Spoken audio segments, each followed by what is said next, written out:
The problem here in the Gambia, what is really holding our economy back, is not monetary policy, but rather fiscal policy.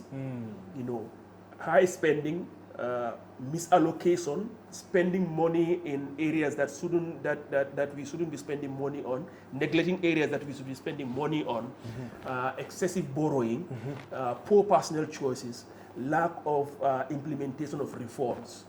No, thank you very much, Mr. Thanks for having me. As you know, Ousman Gajigo. I'm a senior member of the Gambia for All party.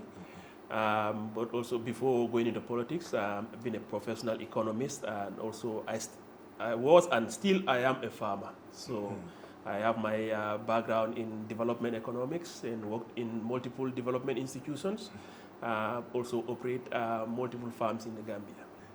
How do you see the central bank's management of the Gambia's monetary policy? Are they driving us forward in the direction that we need? Yes, so my article, I wrote my article about the recent press statement or press release by the Governor of the Central Bank, where it talks about various aspects of the economy, macroeconomic issues like inflation, and the most important announcement, I think, was the reduction in monetary policy rate.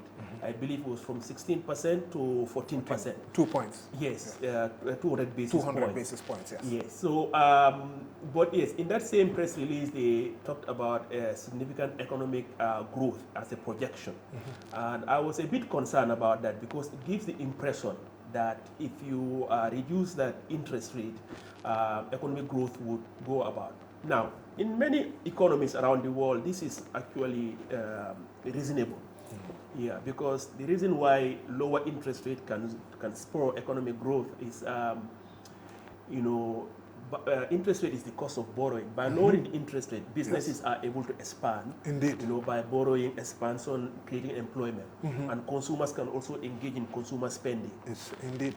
The problem here in the Gambia is we have structural problems that kind of block this channel.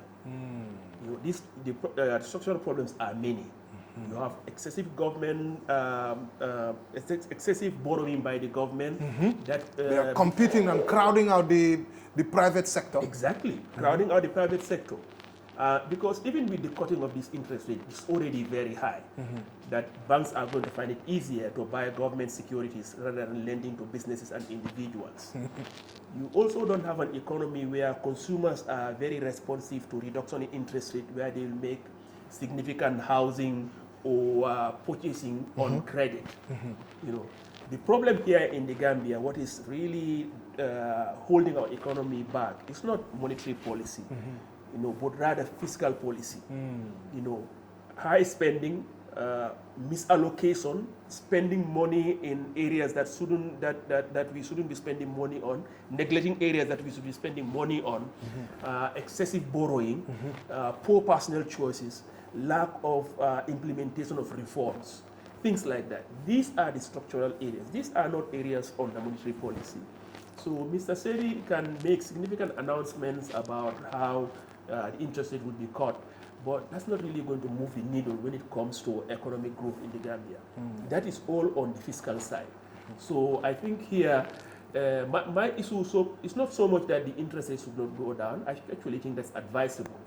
But my concern here is to highlight this point that economic growth is not going to be, in the Gambian context, the game is not on that monetary side, it's on the fiscal side.